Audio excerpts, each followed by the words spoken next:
Saya sangat yakin kawan-kawan yang lagi kuliah, apakah S1 atau S2, akan sangat terbantu sekali dengan membaca buku ini.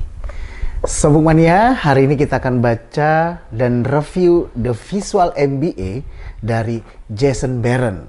Yang belum subscribe, silakan subscribe dan saksikan video ini sampai habis.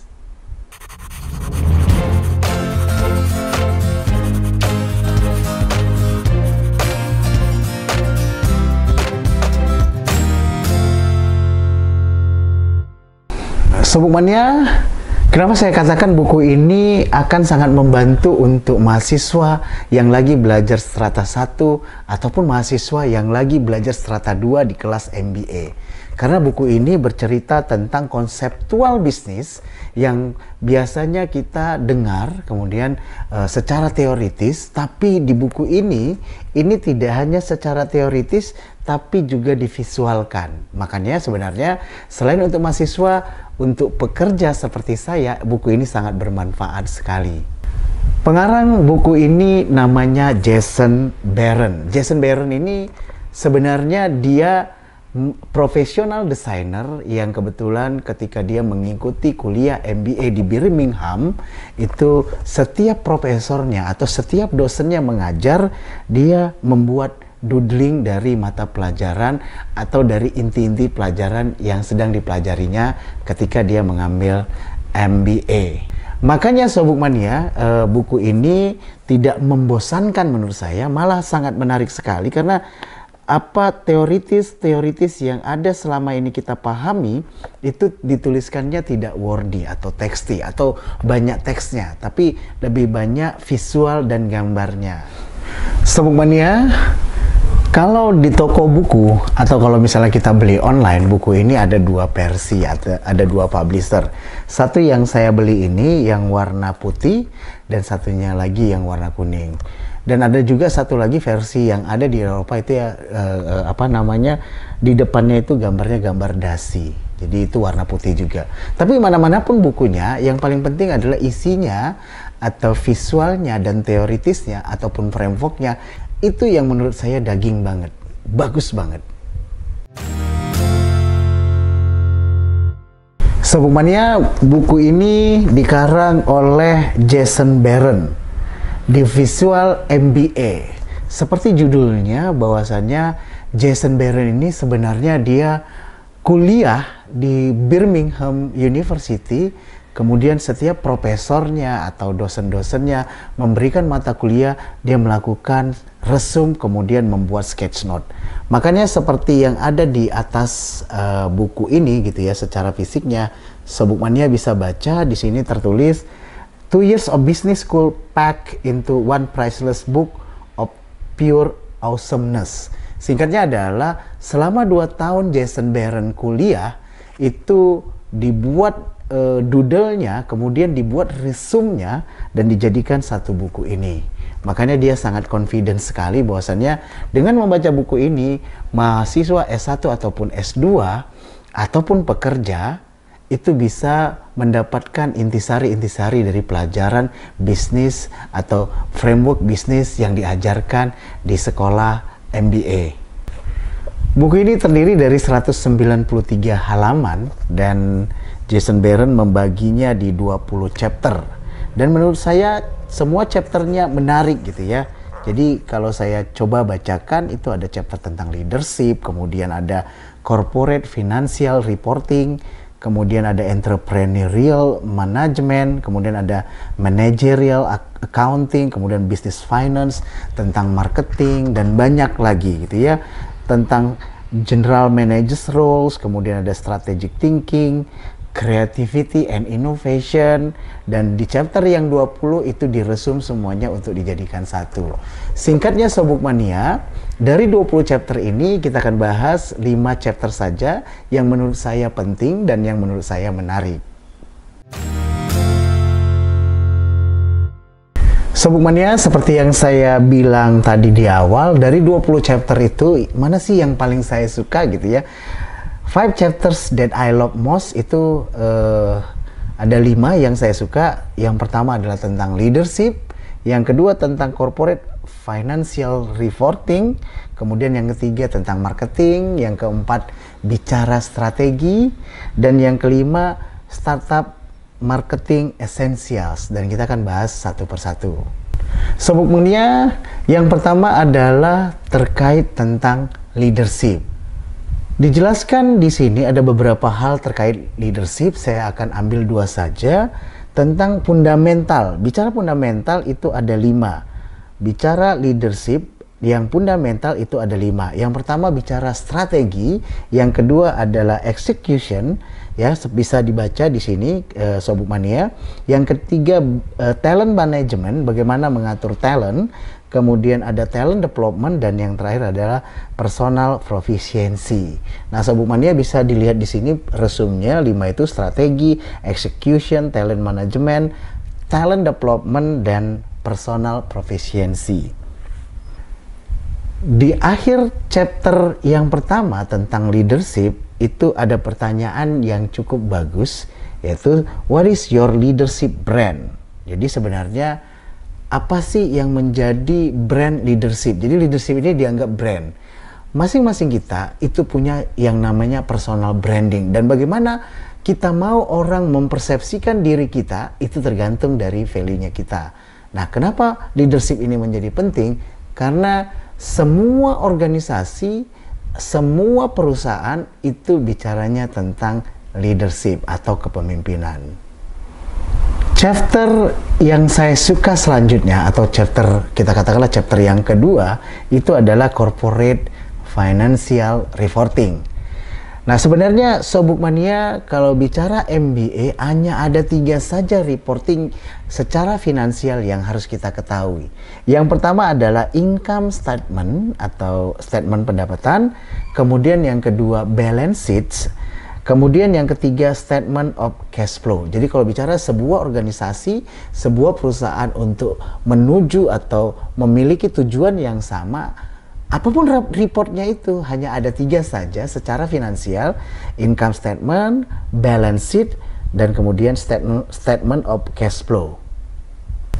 Sebagai contoh yang akan saya berikan, maksudnya yang sudah didoodle atau di-sketch oleh Jason Barron, itu adalah income statement. Income statement ini kita tahu nama lainnya adalah profit and loss atau P&L. Kemudian nama lainnya adalah earning statement atau statement pendapatan. Nah, sebenarnya rumusnya sederhana ya. Penjualan atau sales dikurangi dengan expense itu sama dengan net income. Jadi rumusnya nggak terlalu high banget, tapi karena Jason Barron membuatnya visual gitu ya, revenue dituliskan digambarkan dalam bentuk uang, expense ya digambarkan dalam bentuk mobil, karena mobil tuh atau transportasi itu kecenderungan sebagai pengeluaran, dan kemudian net profit atau net income digambarkan sebagai uang setelah dikurangi pengeluaran. Gampang banget ya.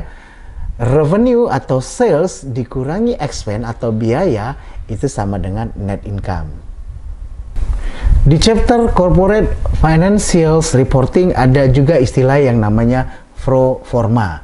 Apa sih pro forma ini? Pro forma ini sebenarnya adalah, kalau bahasanya pro forma is just a fancy way of saying what the future could look like. Artinya sederhananya gini, pro forma adalah satu terminologi yang sangat menarik yang mengatakan bahwasanya bagaimana sih kira-kira perusahaan di masa depan atau ke depannya gimana perusahaan ini gitu. Sederhana itu. Sobat Mania, chapter ketiga yang saya suka dari 20 chapter ini adalah chapter tentang marketing. Dijelaskan oleh Jason Barron terkait marketing ini gitu ya, bahwasanya di buku ini dicatatkan ada yang namanya STP. Nah, sebelum itu dijelaskan juga bahwasannya tidak semua orang itu menjadi marketnya kita, makanya kita perlu melakukan yang namanya STP. S itu adalah segmen, kemudian T itu adalah target, dan position adalah posisi gitu ya. Nah, siapakah yang menjadi segmennya kita, itu kita harus tahu ya. Misalnya ketika kita menjual produk tentang kecantikan gitu ya, oh berarti segmennya adalah perempuan. Kemudian siapa sih yang menjadi target kita? Nah, kira-kira targetnya adalah mungkin umurnya 15 sampai 35 gitu ya. Kenapa 15 sampai 35? Karena kecenderungannya biasanya perempuan itu mulai bergaya, mulai menggunakan alat-alat kecantikan itu di usianya 15. Kemudian kenapa sih 35? Biasanya kalau 35 atau angkanya di atas 40 itu sudah jarang sekali mengkonsum alat-alat kecantikan. Ya biasanya mengkonsum alat-alat kecantikan tapi yang basic-basic saja. Nah, kenapa S dan T perlu? Kemudian selanjutnya ketiga yang perlu ya seperti yang kawan-kawan ketahui adalah positioning. Bagaimana ya kalau segmennya tadi adalah perempuan gitu ya, bagaimana perempuan-perempuan ini memandang produk kita, dan ini perlu dilakukan survei, kemudian dilakukan experience, kemudian dilakukan diskon sehingga kita dapat kira-kira perempuan mana yang pakai produk kita. Nah, kira-kira seperti itu. Kemudian di marketing juga Sobuk Mania kita belajar bahwasannya ada yang namanya 3 branding essential. Jadi ada 3 esensial dalam branding, yaitu yang pertama adalah resonate atau coba beresonasi dengan pelanggan gitu ya. Coba engage lah ya. Kemudian differentiate from competitor. Coba bedakan produk kita ini kira-kira bedanya apa dengan kompetitor. Dan yang kita pelajari di marketing, di chapter marketing itu yang ketiga adalah motivate employee. Jadi semua employee itu harus paham ketika kita create produk, itulah produk yang terbaik sehingga mereka termotivasi. Dan kemudian ketika di bagian sales melakukan penjualan dan achieve target, biasanya dikasih reward. Sehingga itu juga akan menjadikan motivasi untuk karyawan. Chapter selanjutnya yang saya suka dari buku ini adalah chapter yang terkait strategi. Nah, contoh dari strategi ini bisa Sobuk Mania lihat, ini ada Frio Framework gitu ya. Apakah produk kita sudah memenuhi syarat yang namanya FRIO? Apakah produk, apakah layanan kita, ataukah perusahaan kita sudah fit untuk yang namanya FRIO? FRIO itu Sobuk Mania seperti yang di gambar ini ya, seperti yang Sobuk Mania lihat. V-nya itu valuable, apakah itu punya nilai. Kemudian R, apakah itu jarang, rarity. Kemudian apakah itu costly to imitate, apakah itu mungkin akan mahal gitu ya, akan susah untuk ditiru. Dan apakah produk atau layanan kita itu terorganize. Jadi kalau semuanya sudah yes, ya seperti gambar ini, itu akan sustain dan menjadi competitive advantage-nya organisasi kita atau perusahaan kita.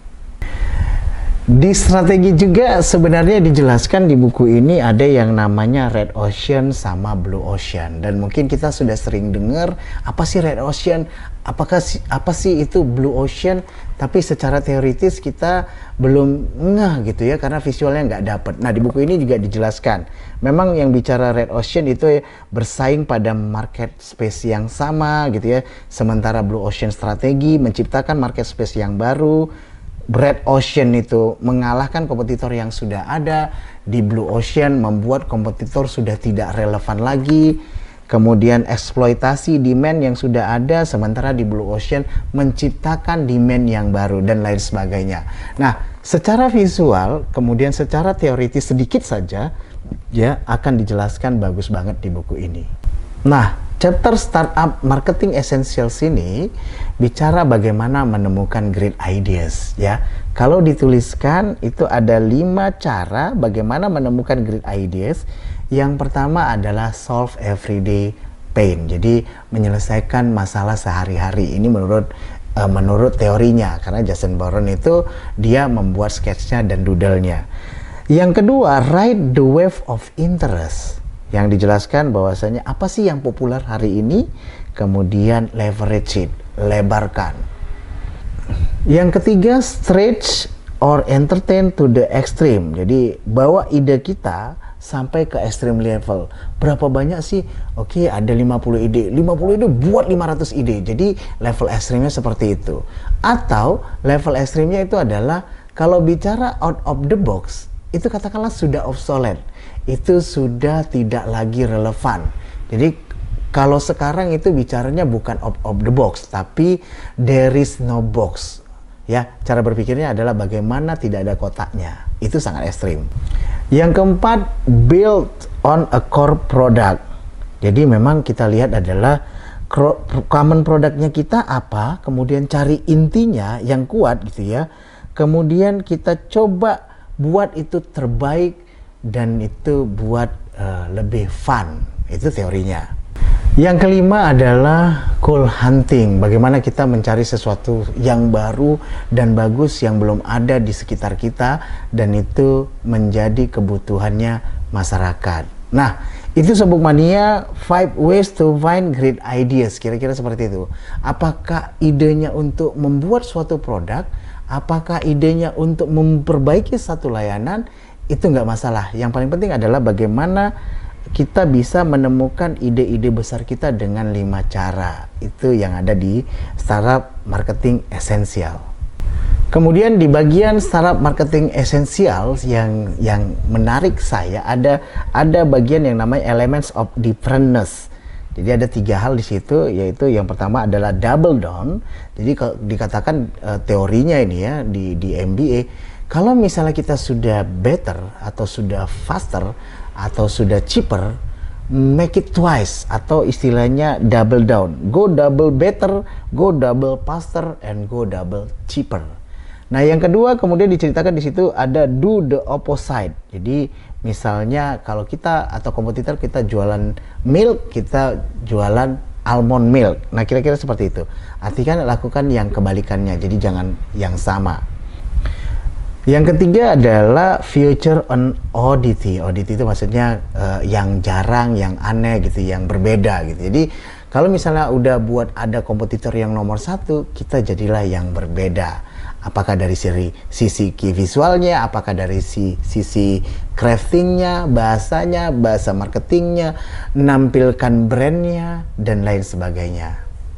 Sekali lagi Sobuk Mania, kenapa saya sarankan banget gitu ya untuk mahasiswa S1 ataupun mahasiswa S2, bahkan seperti yang Jason Barron bilang, the visual MBA ini cocok dan fit untuk siapa saja, termasuk kawan-kawan atau Sobuk Mania yang saat ini lagi bekerja. Sebagai leader, sebagai pekerja gitu ya, tentunya kita tidak mau ada teori atau ada framework yang kita nggak paham. Minimalnya secara gambaran besarnya, walaupun kita belum S2 atau walaupun belum berkesempatan untuk sekolah MBA, buku ini sangat bagus sekali mengguide gitu ya, kalau yang saya rasakan mengguide kita terkait teoritis, kemudian framework, conceptual business experience, tentang berbisnis dan lain sebagainya dalam mengelola perusahaan. Buku ini sangat rekomendasi lah ya saya bilang. Nah, artinya apa? Artinya ketika membaca buku ini ada 20 chapter, kita akan langsung wah, terlalu banyak sekali gitu ya. Sebenarnya buku ini tidak harus dibaca berurut. Jadi kalau Sobuk Mania bisa membacanya dari chapter yang Sobuk Mania suka. Dari 20 chapter, katakanlah ada 2 saja yang disuka, baca dulu itu. Kemudian besok-besok kalau misalnya teringat buku ini lagi, dipegang buku ini, oh baca 2 lagi gitu. Sehingga Kak Sobuk Mania akan merasa bahwasanya buku ini sangat membantu sekali untuk Sobuk Mania. Sehingga Sobuk Mania nanti merasakan manfaatnya ketika membaca buku ini. Oh, ternyata dijelaskan sangat bagus. Oh, ternyata visualnya sangat bagus. Mungkin itu aja Sobuk Mania. Sekali lagi saya sangat merekomendasikan membaca The Visual MBA Jason Barron. Dan terima kasih sudah menonton sampai habis. Yang belum subscribe silakan subscribe. Yang mau diskusi tentang buku ini gitu ya, yang mau mendebat gitu ya, atau yang mau ngasih masukan, itu silakan saja isi di kolom komentar. Sekali lagi terima kasih. Saya Abi, Kang Review. Sampai jumpa review buku minggu depan. Ciao.